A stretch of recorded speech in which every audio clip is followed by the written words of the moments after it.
Yeah.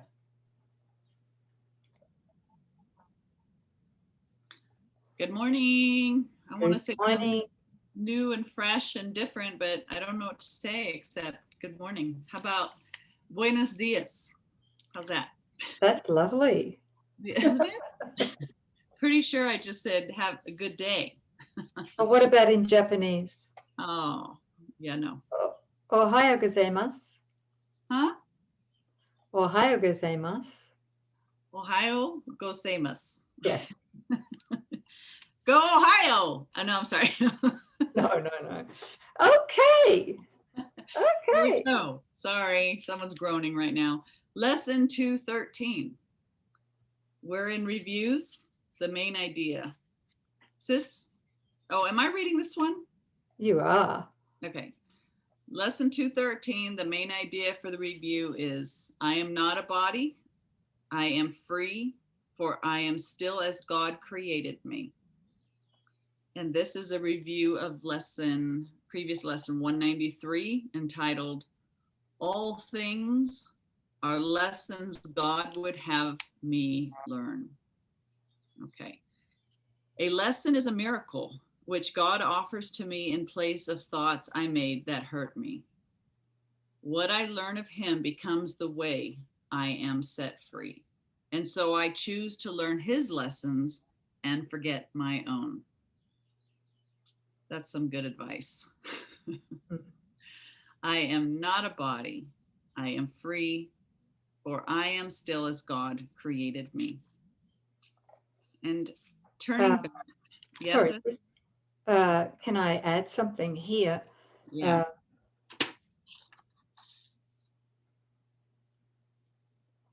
Going back on what you've just read, a lesson is a miracle which God offers to me in place of thoughts I made that hurt me.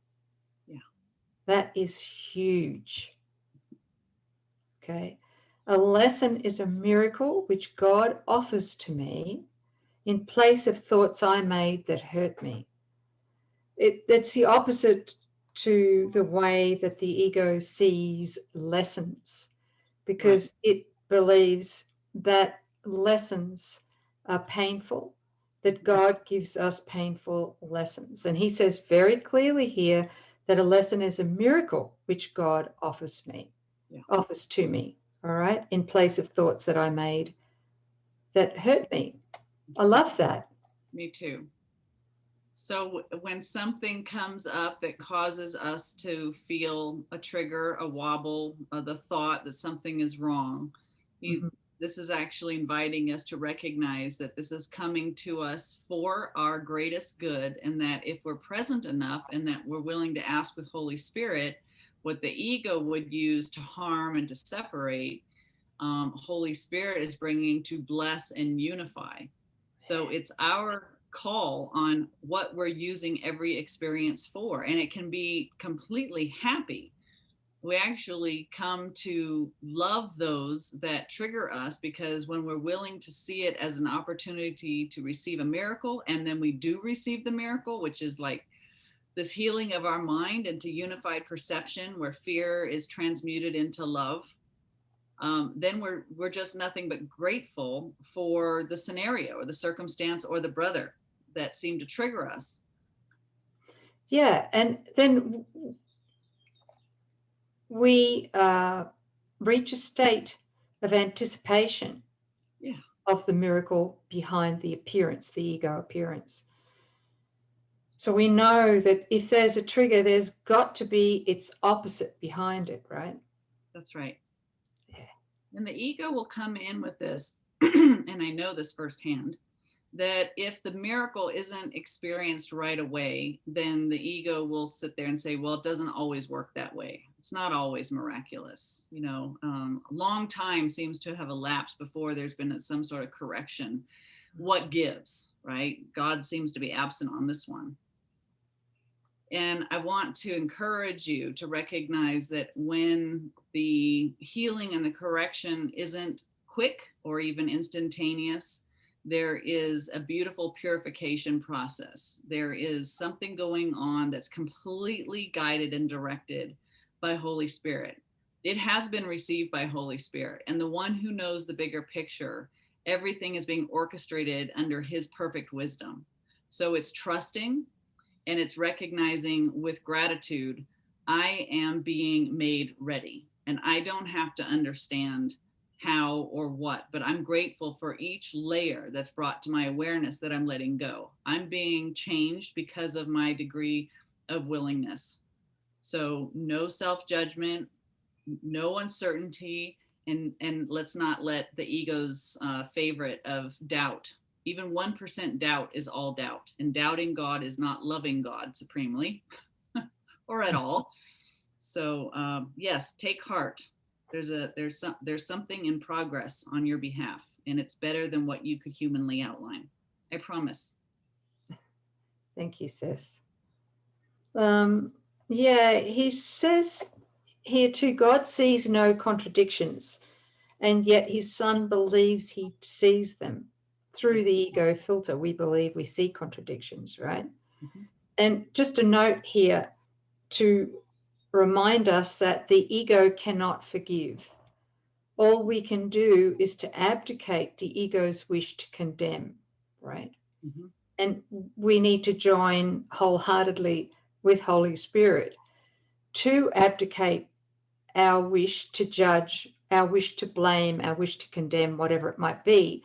And it may be with other people, it might be the body, it could be our bank account, whatever it is. It could also be ourself that we wish to condemn, right? And to accept Holy Spirit's correction in our mind as the atonement. Right. Yeah. Just to remember that the ego cannot forgive. And how do we need to switch? Go on. No, and we know it's the ego that's trying to forgive if there's still a sense of being unfairly treated, right? In true forgiveness, we remember we're taking accountability for our projections. That's our stuff that we've overlaid onto a brother so that we can remain falsely innocent. That's corrupted innocence because it comes at the price of a brother's guilt. So we take it all back into the place of the mind, give it to Holy Spirit who heals our perception. And that's where we have gratitude for our brother. That's true forgiveness. If the ego's forgiving, there's still a sense of, well, I might forgive, but I won't forget. You know, there's that memory of being unfairly treated that still burns. When I went back and looked at lesson 193, there was something that really stood out, and I want to reason with all of you together because I just saw this recently again on Facebook, that there's some arguments around this idea, and this lesson speaks to it perfectly. Y'all don't remember this, do you? I've seen that somewhere. Yeah. Look at the first line of the first 3 paragraphs. Okay, so this is knowledge. Here we become this mythical me on a search for truth. So this is the realm of perception and the realm of learning. This is the one that's educating and taking the course and doing the lessons, right? He says, God does not know of learning. Okay? God sees no contradictions. So this is the realm of duality, good and something else, God's will and its opposite, right? The opposite of all of what God made. So life and death, perfection, imperfection, health and sickness. You get it. God sees no contradictions.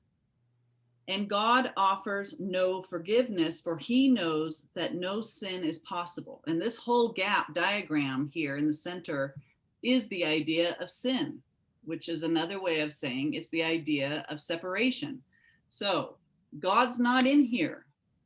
God doesn't know about this. God doesn't know about the contrast.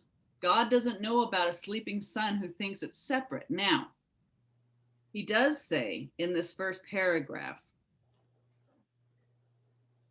God does not know of learning, yet his will extends to what he does not understand, in that he wills the happiness his son inherited of him be undisturbed, eternal, and forever gaining scope, eternally expanding in the joy of full creation, and eternally open and wholly limitless in him. Okay, that's God's will for his son. That's our function. He's declared it, he's decreed it, and so it is. He says, this is his will. And thus, his will provides the means to guarantee that it is done.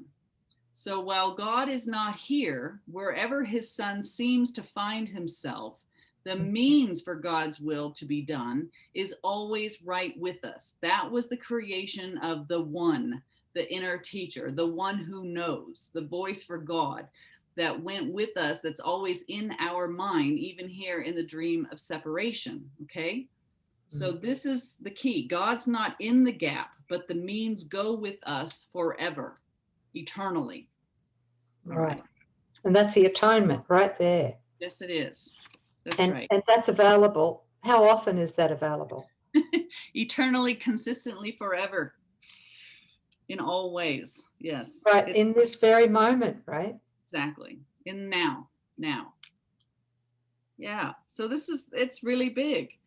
So we don't draw, and that's why prayer doesn't drag or pray that God come in to know what cannot be known. This is meaningless because it's not happening. It's illusion. So we can't ask God to be insane with us, but we can appeal to the Holy Spirit to heal this thought of separation and come back and be, aware of where we are right now in God, in the peace of God, knowing we have full knowledge, right? We have just forgotten it. So this is how he created us, and this is how we remain. So I think that hopefully that gives some insight as to whether God knows about the gap or not. Helpful. Yeah. Okay. Thanks. And then he's talking about the one whom God created to replace the foolish thought which crept into the mind of his most holy son with peace and joy, fulfills his function now. And he redirects every lesson that we would teach for fear and for hate and separation for, love and truth and union. So that's why our only function here in the gap, the only time anything real is happening is through this one function that we do, which is this forgiveness, right? And he says, forgive, and you will see this differently. That's just what I was about to say. One mind. Yes. Yes. These are the words the Holy Spirit speaks in all of your tribulations, all your pain, all suffering, regardless of its form. Do you think that's literal? Yes. Is that like deathbed or a hangnail or a migraine or homelessness or spousal abuse or, what is the form? It's some form of conflict projected outward. Our only response is forgiveness. Forgive, and you will see this differently because your perception will be healed. It's not actually going on. And there is a way to see what's really behind there. But first, you've got to let go of making that your aim and the idol that you're serving. Some proof that the separation has occurred. Yeah. So learn to say these words when we are tempted to believe that pain is real and death becomes our choice instead of life. This is our response. Shall we not learn to say these words when we have understood their power to release all minds from bondage? They give power over all events which seem to have been given power over you. You see them rightly when you hold these words in full awareness, and do not forget these words apply to everything you see or any brother looks upon amiss. That's so big. It's the panacea. Sorry, sis. What were you going to say? If I am not at peace,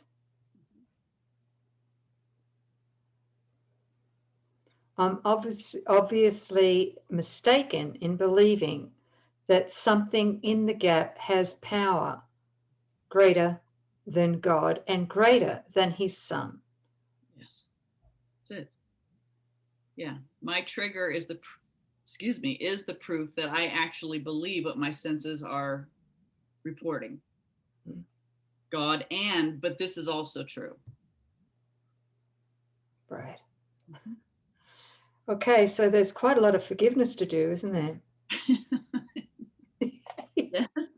But there's a quickening. There's this I hear our friend John Mark Stroud in my mind right now, but about there's this bulk forgiveness. And, you know, whereas before I would sit there and take a trigger and I'd go through the forgiveness and I would accept atonement, and it was like piecemeal, you know, I'd take it through, make sure I wiped it out of my mind.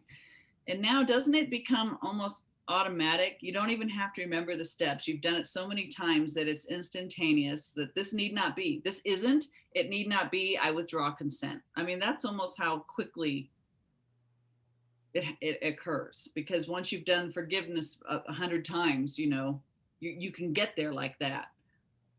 Yeah, that's it. Because you recognize as soon as there's any feeling of unrest, pain, suffering, any kind, in that moment we go, okay, there's my alarm alerting me to seeing that I have stepped out of vertical alignment, right?